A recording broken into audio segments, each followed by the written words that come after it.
अंदर आओ नेहा, घबराओ मत। इस बंद कमरे की चौखट के पार ही तुम्हारी किस्मत का ताला खुलेगा। उस सामने दिख रहे बिस्तर पर जाकर बैठो और आंखें बंद कर लो।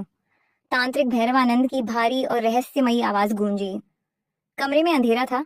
सिर्फ एक कोने में जलते दिए की मध्यम रोशनी थी। धूप और अगरबत्ती के तीखे धुएं से नेहा का दम घुट रहा था। उसने आज तांत्रिक के कहे अनुसार गहरे लाल रंग के नए वस्त्र पहने थे।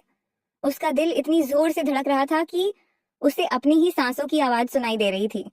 उसके मन का एक कोना कह रहा था कि यहाँ से भाग जाए, ये सब गलत है, मर्यादा के खिलाफ है। लेकिन दूसरे ही पल उसके कानों में समाज के वो ताने गूंजने लगते। 5 साल हो गए, सूनी गोद है। संतान की चाह और ममता की तड़प ने उसकी सोचने समझने की शक्ति को सुन्न कर दिया था।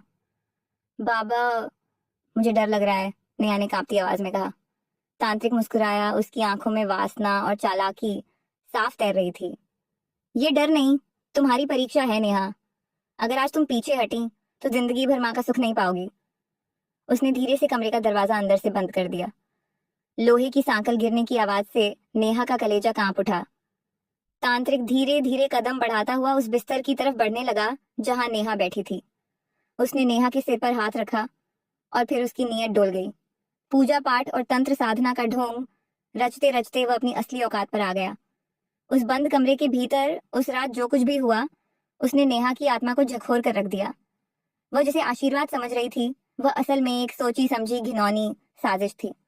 उस ढोंगी ने पवित्रता के नाम पर मर्यादा की सारी सीमाएं लांघ दी। साधना के बहाने उसने नेहा की लाचारी का फायदा उठाया और उसके साथ संबंध बना लिया। एक औरत जो अपने आंगन में किलकारी सुनने की आस में आई थी, वह वहां अपनी असमत और आत्मसम्मान लुटा बैठी।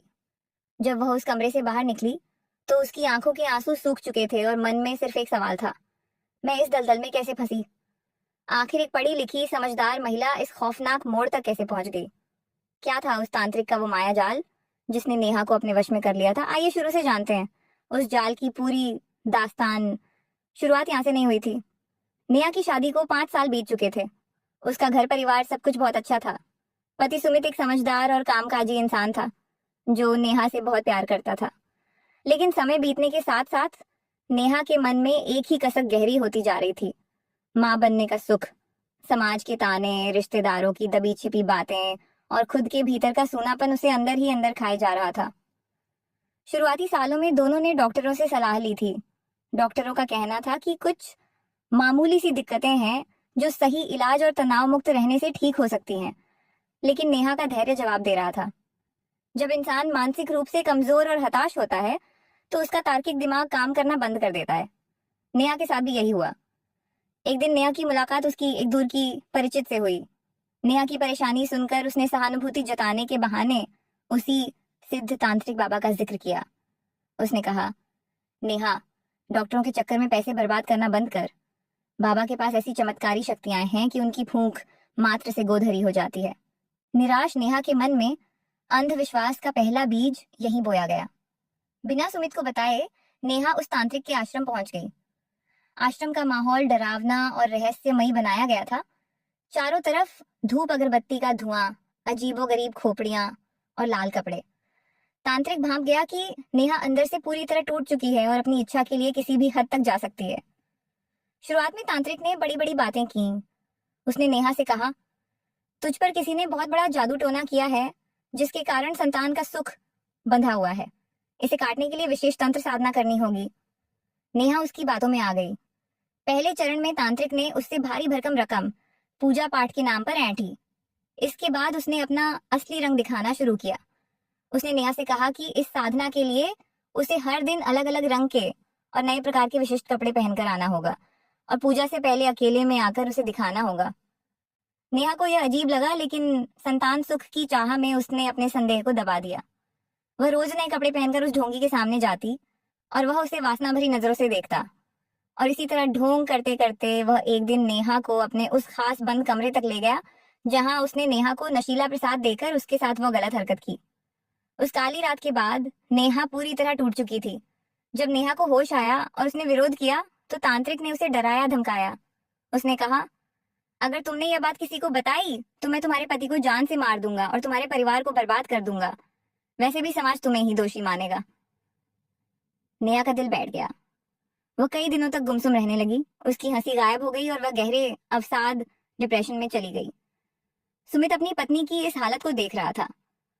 उसे समझ नहीं आ रहा था कि अचानक नेहा को क्या हो गया है।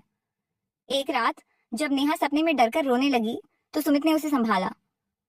सुमित ने बेहद प्यार और धीरज से कहा, नेहा, हमारे बीच ऐसा कुछ नहीं हो सकता जिसे हम मिलकर ठीक न कर सकें। तुम मुझे बताओ, तुम्हें क्या परेशान कर रहा है? मुझे बच्चा मिले या ना मिले, लेकिन मुझे मेरी नेहा वापस चाहिए। पति का यह अटूट विश्वास और प्यार देखकर नेहा का बांध टूट गया। उसने रोते हुए शुरू से लेकर अंत तक की पूरी कहानी सुमित को सुना दी। वह डर रही थी कि सुमित उसे छोड़ देगा, लेकिन सुमित एक पढ़ा लिखा और प्रगतिशील सोच का इंसान था। उसने नेहा को गले लगाया और कहा, इसमें तुम्हारी कोई गलती नहीं है। तुम एक अपराधी की शिकार हुई हो। गलती तुम्हारी तब होगी जब तुम इस डर से उस अपराधी को खुला छोड़ दोगी ताकि वह किसी और औरत की जिंदगी बर्बाद करे। सुमित और नेहा ने हिम्मत जुटाई। वे लोक लाज के डर से पीछे नहीं हटे। उन्होंने सीधे पुलिस स्टेशन जाकर उस ढोंगी तांत्रिक के खिलाफ शिकायत FIR दर्ज कराई। पुलिस ने मुस्तैदी दिखाते हुए उस तांत्रिक के आश्रम पर छापा मारा।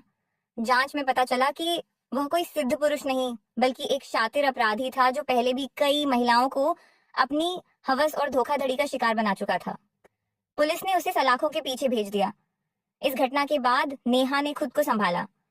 उसने समझा कि चमत्कारों के पीछे भागना सिर्फ और सिर्फ बर्बादी लाता है।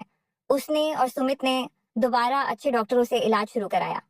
डॉक्टर ने उनकी काउंसलिंग की, उनका तनाव दूर किया और सही मेडिकल ट्रीटमेंट दिया। कुछ ही समय बाद विज्ञान और सही इलाज की बदौलत नेहा ने एक स्वस्थ बच्चे को जन्म दिया। उनके आंगन में सचमुच की खुशियां लौट आईं। इस कहानी से हमें यही सीख मिलती है कि यदि कोई भी व्यक्ति चाहे वह कितना ही बड़ा बाबा क्यों न हो, आपको अकेले कमरे में बुलाए, अजीब कपड़े पहनने को कहे या शारीरिक रूप से असहज करे, तो तुरंत सचेत हो जाएं। संतान या किसी भी बीमारी का हल सिर्फ और सिर्फ आधुनिक चिकित्सा और डॉक्टरों के पास है। ढोंगियों के पास सिर्फ धोखा होता है। लोग लाज के डर से चुप रहने के बजाय परिवार को विश्वास में लें और पुलिस की मदद से अपराधी को जेल पहुंचाएं।